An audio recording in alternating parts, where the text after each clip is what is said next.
manut lakuning Kurawa nguni patining Abimanyu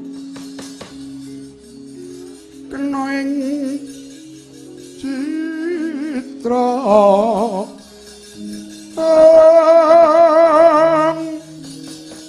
tanjo sang setyaki madeg ngambil sandata sarosa mentang langkap yo pinana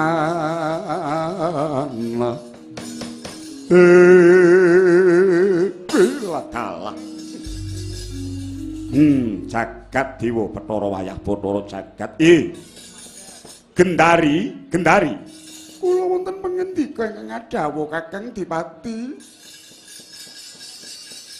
iki aku wis mbok tuntun tekan Tegal Kurusetra katandha aku kaya nyandung cumplung nglangkahi Kunarpa ambune banjir marus getih ingkang banger abacin arus gandane inggih menika Tegal Kurusetra endi anakku Duryudana endi oh tak rangkule endi anakku Jaka Pitana endi boten ketingal Kakang Dipati ingkang wonten menika kadang kula Yayi Arya Sengkuni Sengkuni ning kene menika wonten ing ayun men kon rene kok nyedak rene Suman kelawanten pangendika ingkang dawuh Sengkuni tiwas kepasang Yogya katujuh ngenu aku kepengin sapet jagong karo kowe jroning Bratayuda Jaya Binangun iki lah aku ketemu ana ing jagat perang sing kaya mengkene wengi isih Suman aku tak kandha ya upama iki mung upama jagat kuwi ana Sengkuni genep 4 donya kuwi ndang kiamat. Apa sebabe? Tekon lelakon gaweamu tanduramu kowe sing njalari jagat iki kobar dening genining perang. Kowe mbiyen tak pasrahi momong anak-anakku Kurawa. Supaya Kurawa dadi menungsa sing becik bebudene telungane kowe sing awas mripatmu yen aku ngrumangsani nandhang Caca Netra Calahina aku ora bisa sumurup gelaring kahanan mula anakku tak pasrahke menyang kowe tuntunen jiwane anak-anakku sata Kurawa Duryudana saadi-adine weruhna marang Wulang Kautaman dimen padha ngambah marganing karahayon ning tekaning data wulangamu kuwi wulangan nasar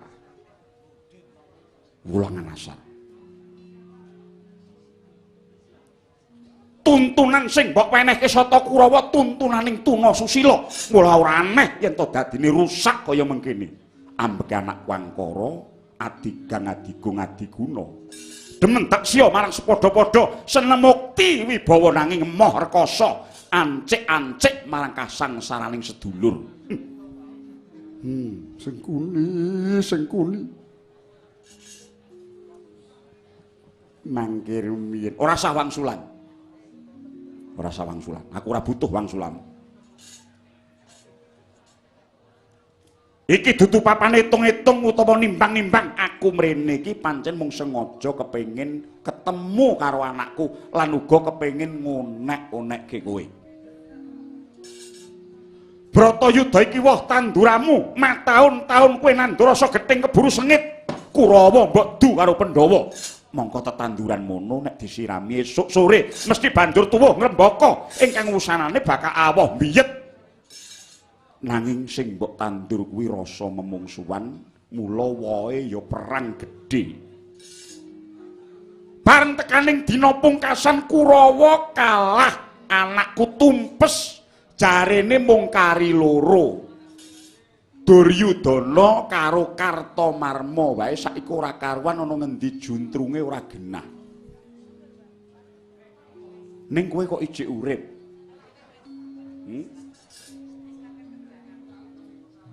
Anak 100 mung kari loro, pakne cilik kok isih meger-meger.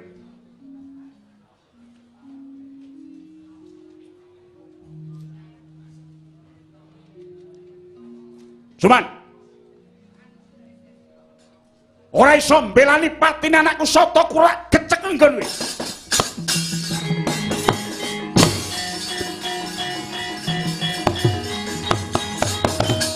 Undang kancing langit kelap-kelap katon lirikin sanging alis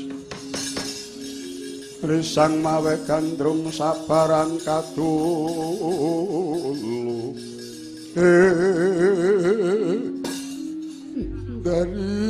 kendari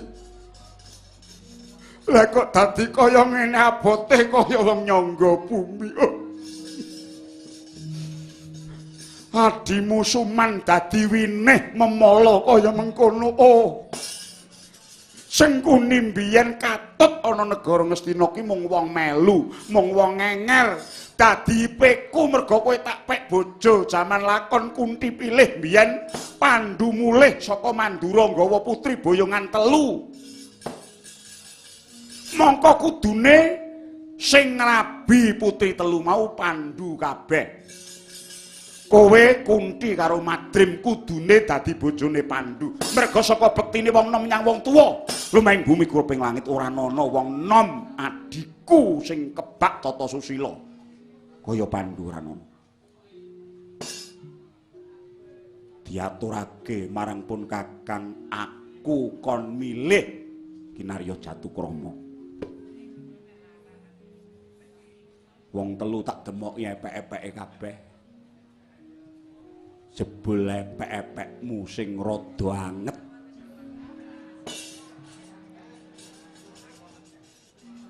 Ketemani si Adi tak pek bojo. Yayi Pandhu karo Kunti karo Madrim duwe anak cacahe 5 jenenge Pandhawa. Oh, Pandhu. Aku mbiyen kepengin duwe anak sithik wae kaya kowe. Panggula wentahe Permati dadi bocah kang utama. Nanging jebul kowe gendari. Kowe dicak leren semengi wae kowe nesu. Mula ora aneh. Nrindil anakmu Kurawa 100 cacahe ning ngreda kokehan jiwa, ngembyah kokehan cacah. Oh, apa wong wedok saka Plasa Jenar ki kabeh ya kaya kowe kuwi. Gegere mesti mlengkung ngono ki wong wedok sing karem.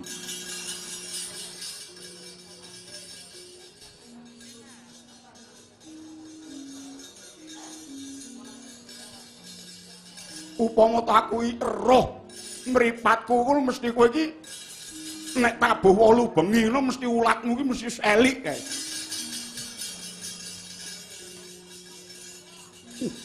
Kendali.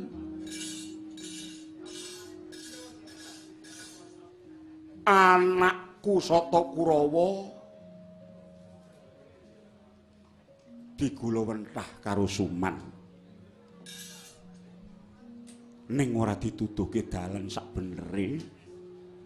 Sing digoleki mung bondo, sing digoleki mung Raja Branapicis, ning ora liwat dalan sing bener. Mongko wong besok nek mudhar didangu siji saka ngendi entukmu bondo donya, 2 bandamu mbok gunake kanggo apa, ping 3 nek wis duwe ngelmu apa sing wis ditindakake tumrap ngelmu mau. Jarine si Kaki mbiyen wong ana donya iki menungsa jroning sedina sewengi kuwi ambegan ping 40.000 nek diitung sapa sing gelem ngitung wong ambegan. Ping 40.000. Saben sela-selaning ambegan bakal ditakoni mula isen ana kanthi tumindak ingkang piguna becik tumrap bebrayan dimen aja gelo ing tembe burine. Sedina sewengi iki 24 jam dipara telu, sing 8 jam kanggo ngupa buka, sing 8 jam kanggo turu, sing 8 jam kanggo netepi darmaning bebrayan lan liya-liyane. Kurawa apa wis ngono kuwi? Mula jiwa kuwi kudu ditambani, Gendari. Jiwa kuwi kudu ditambani. Tamba jiwa kuwi ana 4, wani ing bebener lan wedi marang luput. Kaping pindhone mangerteni menyang urip.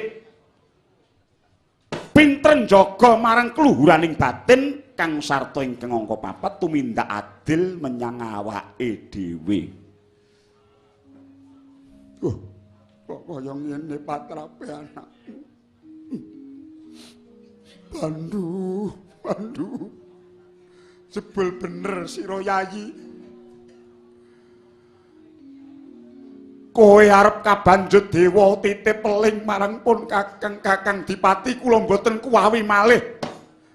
Ngembani negari Ngastina kula titip bondo kula ingkang awis piyambak. Inggih menika wujudipun anak-anak kula Sata Kurawa, Pandhawa. Paduka kula wentah ing antawisipun Kurawa Pandhawa sageta jumeneng sami inggilipun menawi ndodhok sami andhapipun.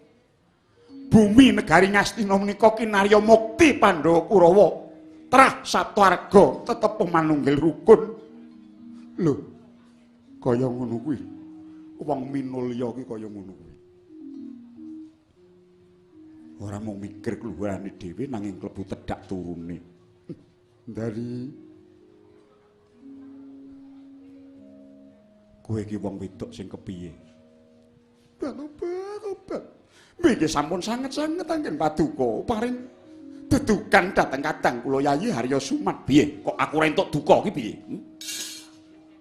Cacakane Sengkuni ana negara Ngastina kok ora kaya wong ngenger. Ning cacakane ngungkuli Ndara. Ya bener dek sentananing ratu nanging kudu ngerti papan lan empane. Anggepe apa?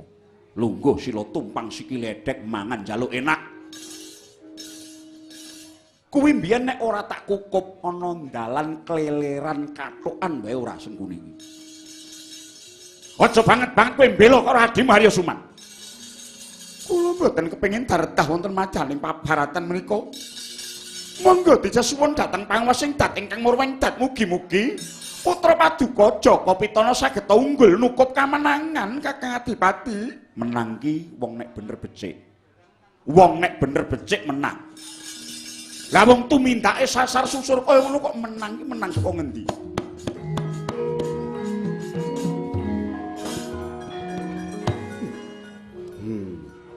Jagat Dewa Bathara. Olah pekertining cipta rasa kang ora nganggo dasar kautamananane milik gendong lali kaya anak-anakmu kabeh wis keblinger. Anane mung padha rebutan kursi, rebutan derajat, rebutan pangkat, rebutan bondo. Menungso yen tanpa bondo raji, ning nek jiwane klebon bondo bebayani. Oh, Dari.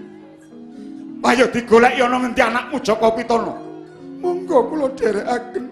Oh, Duryudana, kowe ana ngendi ya?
Sikra kang bala tumingal rancampo samyana kali wartatet wileting kota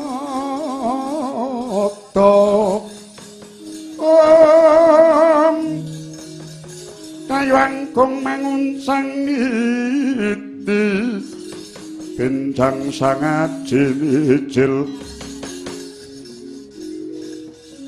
Ladenya ngedali wuwus trastra Surawilaga.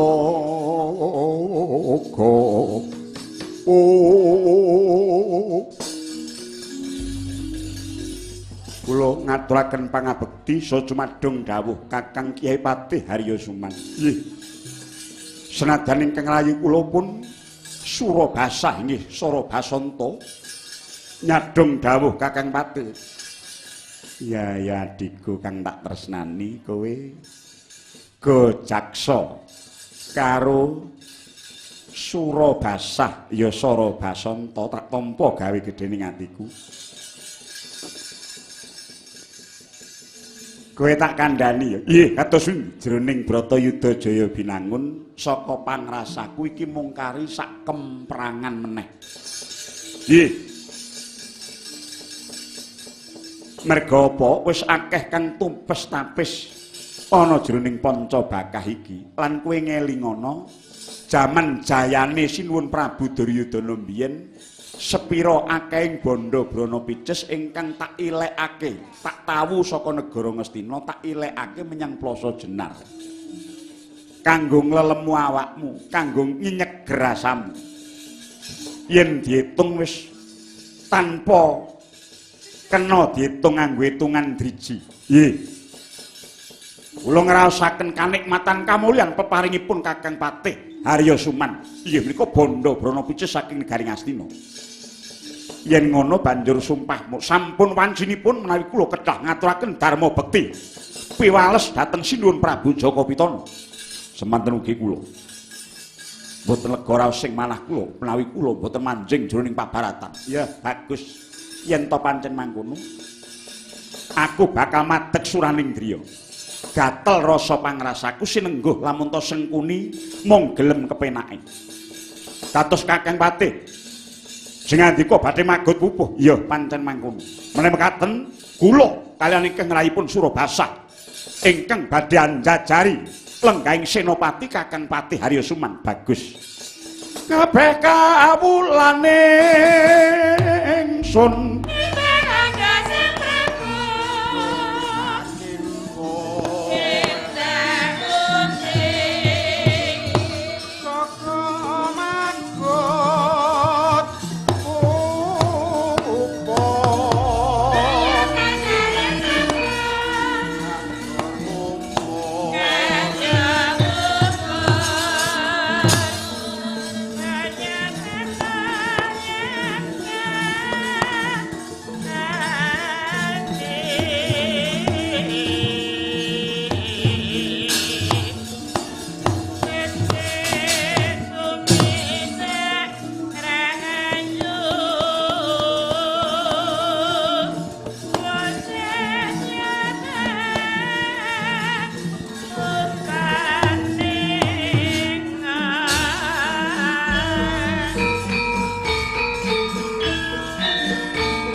kepenak, Nduk. Iya, iki lagon entik-entik. Jadi, aduh sapa sing muni ya? Ndak kewalat. Iya. Ndah apike ya. Monggo Bu Yatmi.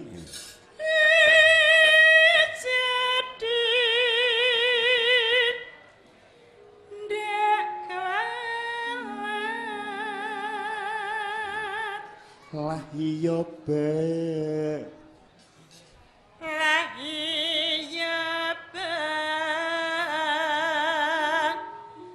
Narekandamu.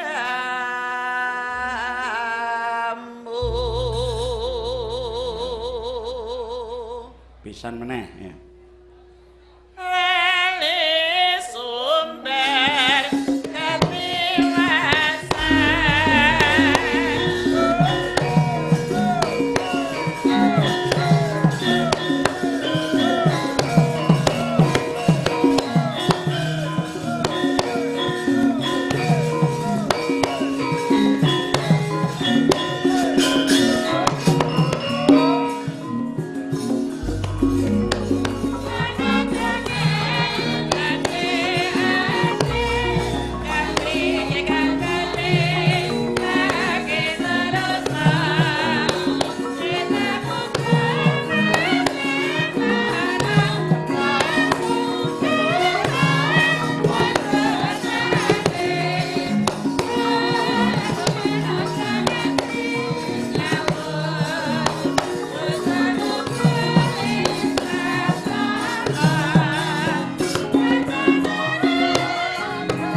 jare aku tak nyoba kok kene kok ketok ana sinden.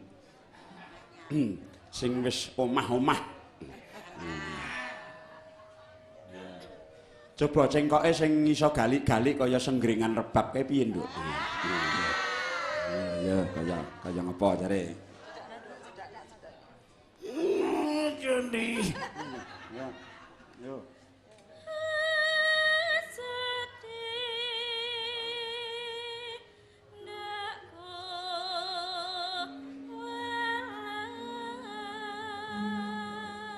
Gares kures. Lah iya bener kandamu. Yo.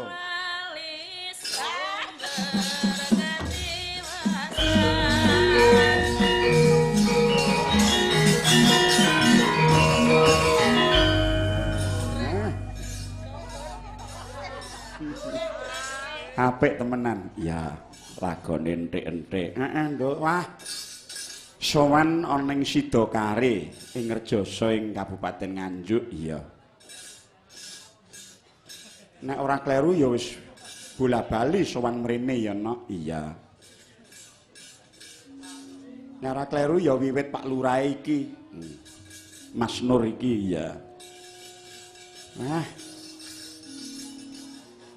Piyanyi cilik ning kok wibawa ya. Mas Nur kuwi. Sebab bisa ngrangkani penggalih para warga masyarakat. Ingkang beda-beda penemune, beda-beda agamane, beda-beda adat tekone. Iya. Ning nyatane panjenengane tansah tuwajuh rina pantaraning wengi tanpa kendhat budidaya murih becik ing desane lan majuning pembangunan ing wewengkon Sidakare. Iya. Mula tansah kurang bengi iki sedekah bumi. Unjukake puji syukur ngarsaning Dat sing murweng Dat. Gusti sing Maha Agung muga-muga kabeh para warga masyarakat ing wewengkon Desa Sidakare tansah pinayung ana karahayon durga mendhak kala sirna nganti tekan sing para among tani nggone nggarap sawah tegale brambange bawange lan sak panunggalane raja kayane kabeh bisa ndrebala. Sumingkir saka ing suker sakit anane mung nemu Basuki Raharja Salaminya. Iya. Amin ma amin. Wah, jan elok temenanan. Ing atase sedekah bumi kok kaya mengkene mewahe. Iya. dipapanake ning pendopo Desa Sidakarena kaya padatan.